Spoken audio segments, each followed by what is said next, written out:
How and why did you decide to write an anti-Islamic book? How was your life in regards to faith? What did you believe in? What was your heaviest and most regretful expression that you used for Islam? What was the reaction of the people around you when you became Muslim? I thought to myself, Islam is a lie. Islam is a danger. I got over 2,000 death threats. And in the end, I decided to write an anti-Islam book. God, give me a sign so that I 100% sure know this is the way. I couldn't sleep for it for 2 days. I couldn't accept it. It was so strange.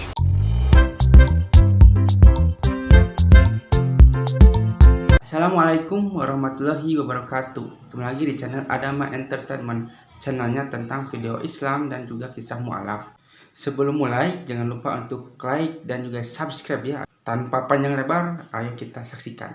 Joran van Cluyff was born on January 23 in 1979 in Amsterdam in a pretty regular family, father, mother, brother, another brother, younger, sister, a cat. In Amsterdam, I was born and raised there. We're a practicing Protestant family. After I finished high school, I studied comparative religion. I was a teacher for a few years. There happened a lot of things in the Netherlands, especially in my life. Also, when I look at the bigger picture when it came to Islam, I became politically active for the Freedom Party. I became a member of parliament. And in the end, I decided to write an anti-Islam book, which started as an anti-Islam book, changed into this search for God, and it ended up me becoming a Muslim. How was your life in regards to faith? What did you believe in? Before I was a Muslim, I was a Protestant Christian from the Reformed Church. We read from the Bible, we all got biblical names, we were all baptized, we went to church, etc., etc. So we're pretty Christian in that way, in that sense. Of course, I believed that there is a creator, I believed in heaven, hell, I believed in angels, revelations, and of course what separates the Christians from the Muslims is that I believe that Jesus Christ was the Son of God. In a more philosophical way, I believed he was God himself, of course. I believed in the resurrection and crucifixion of Christ, of course. And I believed in the atonement.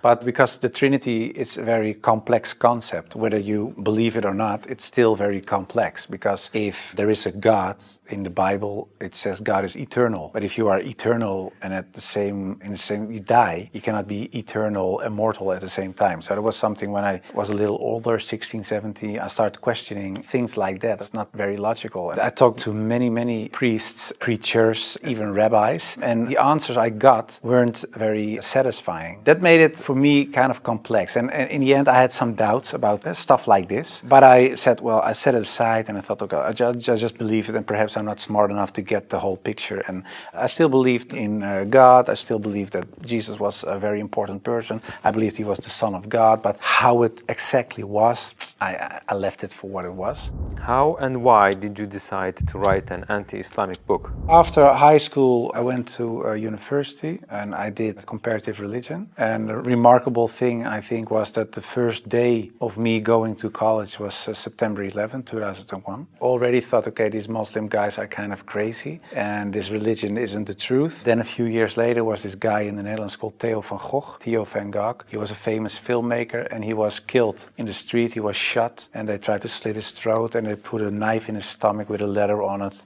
for another girl, Ayaan Hirsi Ali, and it said, "You are next." So it strengthened my anti-Islam feelings in such a way that I thought, well, I have to become politically active to do something and stop this evil of harming our country. You started politics because of Islam? Yeah, and that really had to do with Islam. That was the reason that I wanted to write a book, to explain to people why Islam was a danger for the world. When I was writing my book, like I said earlier, the questions, the doubts I had about Christianity popped up again. And that was about truth, of course, because I was a believing Christian guy. And yeah, the Christian questions I had in the end were answered in an Islamic way. Because, of course, when I started writing the book, a lot of people think that it was a political book. But it wasn't so much a political book, it was a religious religious book because I wanted to show people why Islam was a danger as a religion, and I wrote it from a Christian perspective. So in the beginning, I made a comparison between the Christian concept of God and the Islamic concept. So I started comparing it. But because I had these doubts about the Trinity, and I saw Tawheed, the oneness of God in Islam, I thought, yeah, it sounds a little bit more logical. And then I thought to myself, well, I reread the Bible to refresh myself and say, okay, why isn't the concept of Islam, the Tawheed concept, isn't the Christian concept? But when I was reading the Old Testament and I saw what the Old Testament prophets said, it was one God, one God, one God. And then I thought, okay, I'll look only at the words of Jesus Christ in the New Testament. And then there's this story in the New Testament where a guy comes to Jesus and he asks him, what is the most important thing in life? How can I gain paradise? And he says there are two things. He says, hear, O Israel, hear, your God is one. Treat your neighbor as you want to be treated yourself. So I thought, well, even Jesus Christ says, hear, O Israel, your God is one. So I thought, well, this whole Muslim concept of God sounds more logical, and it's the same concept that I find in the Old and the New Testament. And I know Christianity as a religion teaches something else, but it isn't the concept of God that I find in the Bible. So after weeks and weeks of study, rereading all kinds of books, I thought to myself, okay, perhaps this oneness of God is something that is true. So that's how it started. What resources did you use while doing your research? Because I was kind of shocked, I started writing to several authorities on these religious matters. And one of the guys that I wrote to was Sheikh Abdul Hakim Murad, and he's a professor from Cambridge University. But in a way, it was kind of strange, of course, because I was a politician back then still. I was writing an anti-Islam book with an anti-Islam purpose. And I'm asking this Muslim professor from another country, can you help me?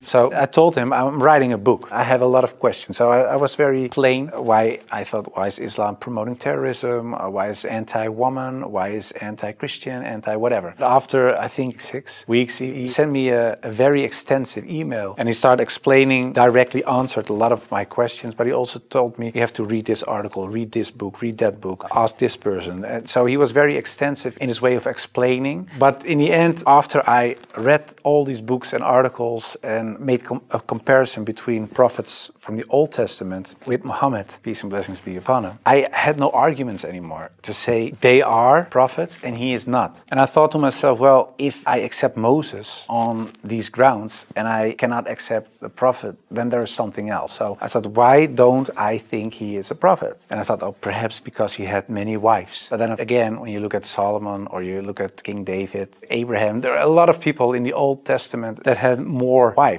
And when you look at even outside of the religious books, culturally in Europe, in Africa, Asia, everywhere, there were men with several wives for several reasons. So I thought to myself, well, that cannot be a reason either. So one by one, all these reasons fell. And in the end, I thought, well, I have to say all of them are not prophets. But I didn't believe that because I thought, well, the things they did, they said, the miracles that happened, etc., they were confirmed in what they said and what they did. So they are. And then I said, well, then I have to accept that Prophet Muhammad perhaps is a prophet too. So I was doubting it. So first I thought, well, it's the most evil person I know because of the history. Then I said, well, perhaps it's not that evil, but he's not a prophet. And in the end I started doubting, perhaps he is a prophet. Yeah, that took, of course, me reading a lot of books again. And the one thing that I think was very wise of Abdul Hakim Murad to say was, he said, well, the books you read about with the anti-Islam arguments are written by non-Muslims. He said, if you want to know more about Christianity, you don't read books from atheists. You start reading the books from the Christians. Why do they believe this? What are the arguments? So that you have to do the same with Islam. So start reading Islamic books from Islamic teachers, from Islamic scholars, etc. And then you can see, if you compare the books on the same topic of people who are Muslim and wrote those books and non-Muslim, you can see where they took the wrong turn, where they translated words in the wrong way, sometimes perhaps even not on purpose, but just because they didn't know, where things are added, where things left out of it. So, and in the end, you see there's this other religion almost created because of all these things. And that's what I did. And that's what I also did with The Life of the Prophet, because I read a book from Martin Links, The Life of the Prophet, based on the earliest source of Muhammad. And it was written, of course, by a convert. And his way of reasoning, his way of telling, his way of writing appealed to me because it's culturally the same thing. How do I approach a certain topic, etc. And it was the first time that I saw him not so much as a warlord, because that's the picture I had in my mind, but I saw him as a father, and I saw him as a friend and a teacher. And so much much more. And I thought, yeah, I saw the person in his character. And I said, well, I can say a lot, but I cannot say that this is not a good man. So his character persuaded me to read more and to want to know more.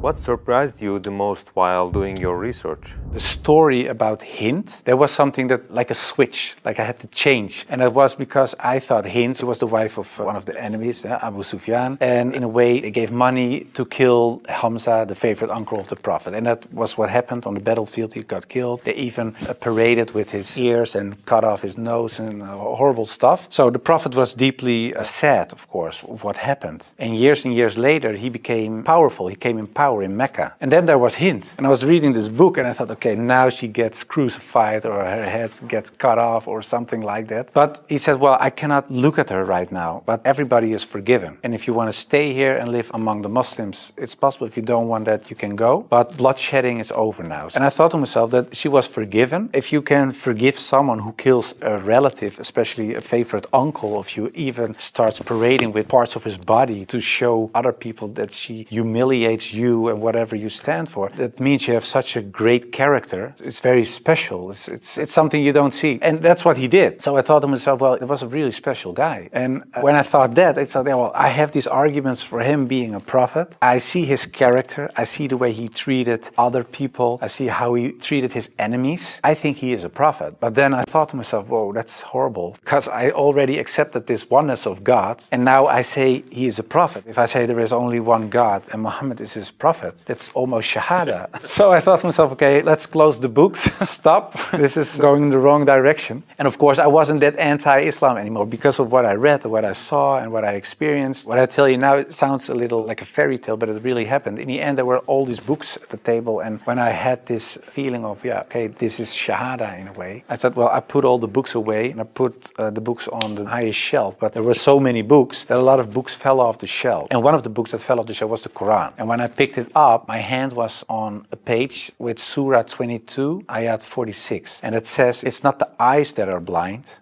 but the hearts.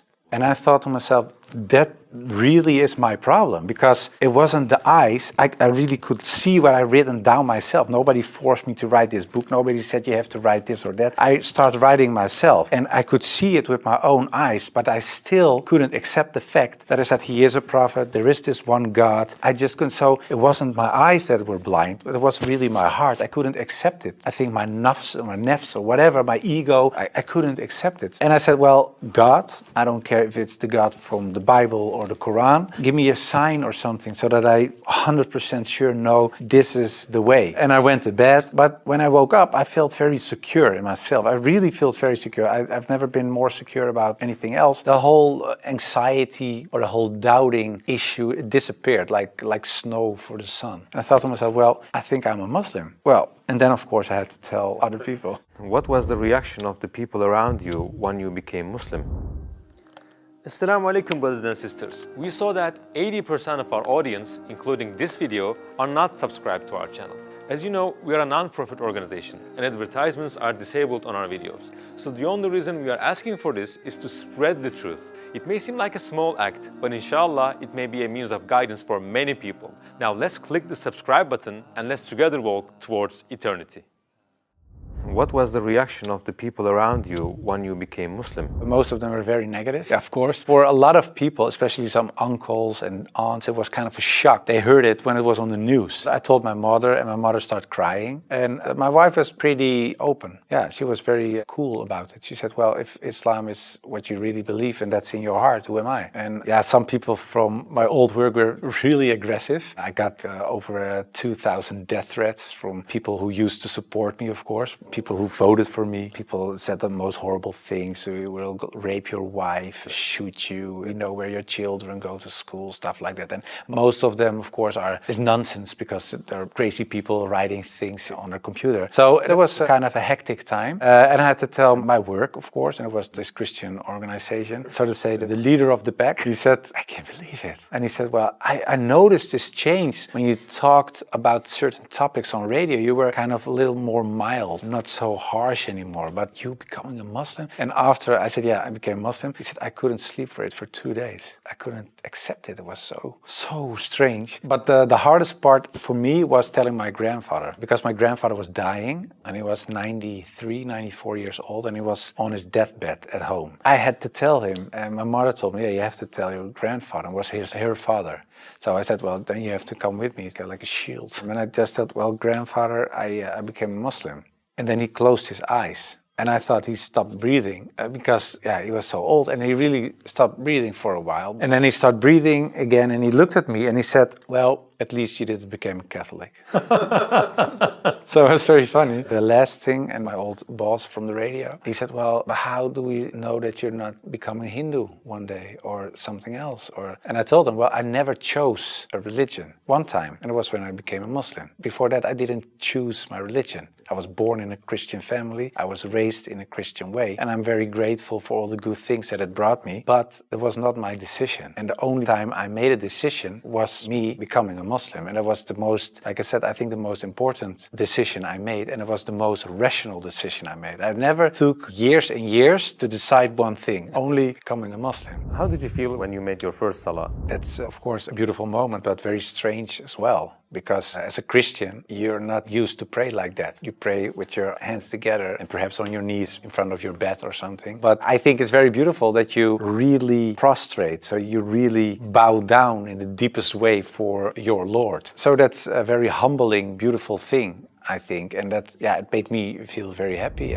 What were the 3 biggest challenges you faced when you converted to Islam? Well, becoming a Muslim, of course, was a big challenge because I had to tell the world and family, and that was a big challenge. The part of thinking that it would be very hard to become a Muslim, because especially as a Protestant Christian, there aren't so many things you have to do in a religious sense. As a Muslim, in terms of practice, so it is required to pray 5 times a day. It's required to eat in a certain way. It is required to think in a certain way. You have to be the best in a way every moment because of your relation with your Creator, and because of the fact that you have to pray 5 times a day. It's a constant reminder in a way of the Creator, so that makes you much more aware of the fact that you have a Lord than as a Christian. That's how I experienced it. And I thought to myself, whoa, 5 times a day praying, I cannot do this, I cannot do that, I have to do so that made it hard in the head. But after I became Muslim, it wasn't hard at all. Are you raising your kids as Muslims? Well, you try, of course. I don't know, when you're really raised as a Muslim, I think it's a very difficult job, especially in these times. Of course, when I married, I wasn't a Muslim. You promise in a way that you raise your children as Christians. So after I became Muslim, I'm not raising my children as Christians, of course. If the kids have questions about Christianity, they ask my wife, they get Christian answers. And if they come to me, they get Islamic answers. But most of the time, she says, ask your father. And my wife cooks halal for everybody. So that's very sweet. She says, well, I'm not going to cook 5 meals,